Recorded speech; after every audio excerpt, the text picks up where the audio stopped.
Levítico, capítulo 14. A lei acerca do leproso, depois de sarado. Depois falou o Senhor a Moisés, dizendo: Esta será a lei do leproso no dia da sua purificação. Será levado ao sacerdote, e o sacerdote sairá fora do arraial, e o sacerdote, examinando, eis que, se a praga da lepra do leproso for sarada, então o sacerdote ordenará que, por aquele que se houver de purificar, se tomem 2 aves limpas e vivas, e pau de cedro, e carmesim, e isopo. Mandará também o sacerdote que se degole uma ave num vaso de barro sobre águas vivas, e tomará a ave viva, e o pau de cedro, e o carmesim, e o isopo, e os molhará com a ave viva no sangue da ave que foi degolada sobre as águas vivas, e sobre aquele que há de purificar-se da lepra, espargirá 7 vezes. Então o declarará limpo, e soltará a ave viva sobre a face do campo. E aquele que tem de purificar-se lavará as suas vestes, e rapará todo o seu pelo, e se lavará com água. Assim será limpo, e depois entrará no arraial, porém ficará fora da sua tenda por 7 dias.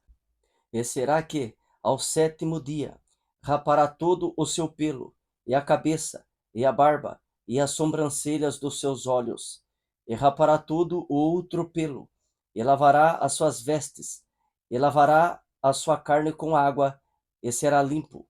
E ao 8º dia tomará 2 cordeiros sem mancha, e uma cordeira sem mancha, de 1 ano, e 3 dízimas de flor de farinha, para oferta de manjares, amassada com azeite, e 1 log de azeite. E o sacerdote que faz a purificação apresentará o homem que houver de purificar-se com aquelas coisas perante o Senhor, à porta da tenda da congregação. E o sacerdote tomará um dos cordeiros, e o oferecerá por expiação da culpa, e o log de azeite, e os moverá por oferta movida perante o Senhor.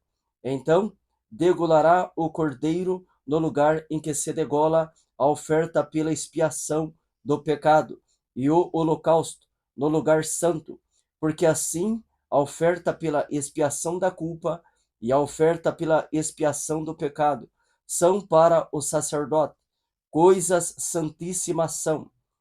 E o sacerdote tomará do sangue da oferta pela expiação da culpa, e o sacerdote o porá sobre a ponta da orelha direita daquele que tem de purificar-se, e sobre o dedo polegar da sua mão direita, e no dedo polegar do seu pé direito. Também o sacerdote tomará do log de azeite, e o derramará na palma da sua própria mão esquerda. Então o sacerdote molhará o seu dedo direito no azeite que está na sua mão esquerda, e daquele azeite, com o seu dedo, espargirá 7 vezes perante o Senhor. E o restante do azeite que está na sua mão, o sacerdote porá sobre a ponta da orelha direita daquele que tem de purificar-se, e sobre o dedo polegar da sua mão direita, e sobre o dedo polegar do seu pé direito, em cima do sangue da oferta pela expiação da culpa. E o restante do azeite que está na mão do sacerdote o porá sobre a cabeça daquele que tem de purificar-se. Assim, o sacerdote fará expiação por ele perante o Senhor. Também o sacerdote fará a oferta pela expiação do pecado, e fará expiação por aquele que tem de purificar-se da sua imundícia, e depois degolará o holocausto, e o sacerdote oferecerá o holocausto e a oferta de manjares sobre o altar. Assim, o sacerdote fará expiação pelo homem, e este será limpo.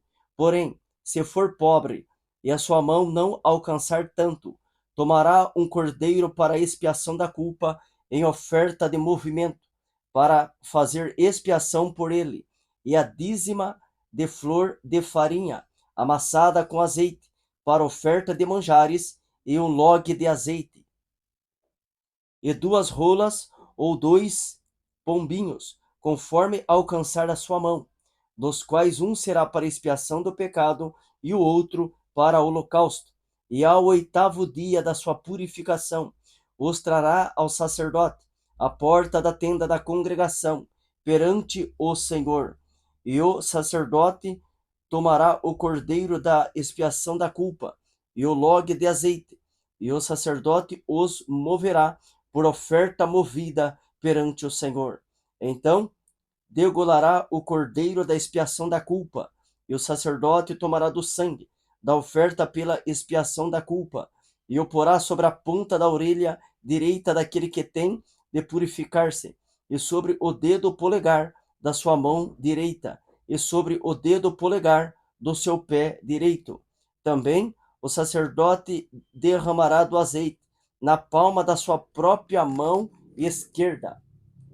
Depois, o sacerdote, com o seu dedo direito, espargirá do azeite que está na sua mão esquerda, 7 vezes perante o Senhor. E o sacerdote porá do azeite que está na sua mão, na ponta da orelha direita daquele que tem de purificar-se, e no dedo polegar da sua mão direita, e no dedo polegar do seu pé direito, no lugar do sangue da oferta pela expiação da culpa. E o que sobejar do azeite que está na mão do sacerdote, porá sobre a cabeça do que tem de purificar-se, para fazer expiação por ele perante o Senhor.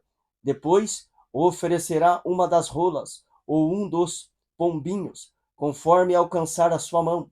Do que alcançar a sua mão, será uma para expiação do pecado, e o outro para holocausto com a oferta de manjares. E assim o sacerdote fará expiação por aquele que tem de purificar-se perante o Senhor. Esta é a lei daquele em quem estiver a praga da lepra, cuja mão não pode alcançar o preciso para sua purificação. A lei acerca da lepra numa casa. Falou mais o Senhor a Moisés e Arão, dizendo: Quando tiverdes entrado na terra de Canaã, que vos hei de dar por possessão, e eu enviar a praga da lepra a alguma casa da terra da vossa possessão, então virá aquele de quem for a casa, e o fará saber ao sacerdote, dizendo: Parece-me que há como que praga em minha casa.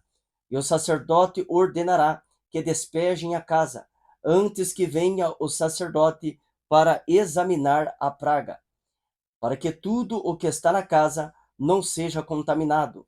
E depois virá o sacerdote para examinar a casa, e vendo a praga, e eis que, se a praga nas paredes da casa tem covinhas verdes ou vermelhas, e parece mais fundas do que a parede, então o sacerdote sairá daquela casa para fora da porta da casa, e cerrará a casa por 7 dias.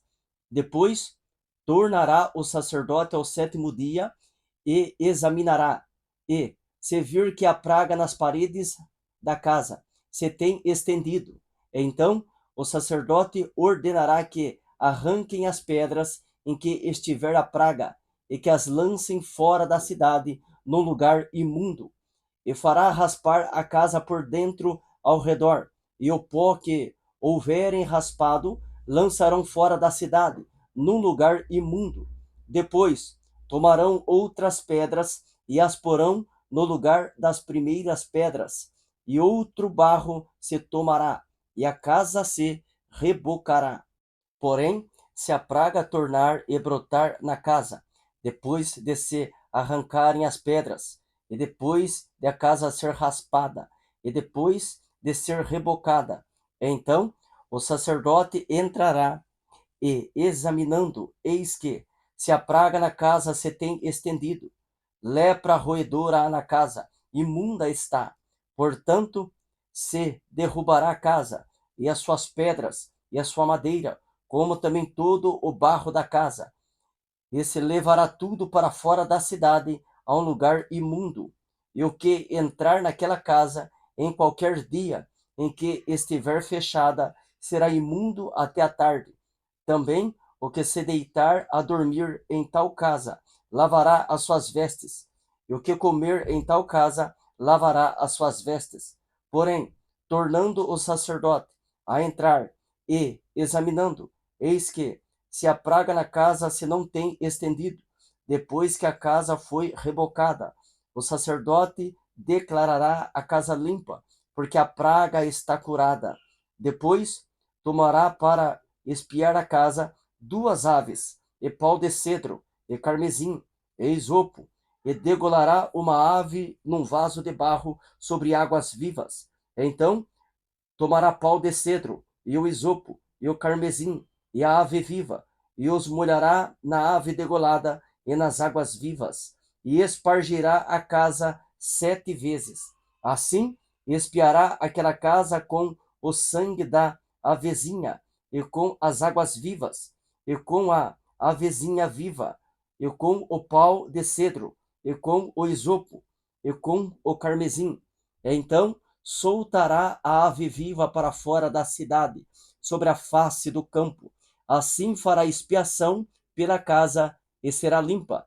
Esta é a lei de toda a praga da lepra e da tinha, e da lepra das vestes, e das casas, e da inchação, e do apostema, e das empolas, para ensinar em que dia alguma coisa será imunda e em que dia será limpa. Esta é a lei da lepra.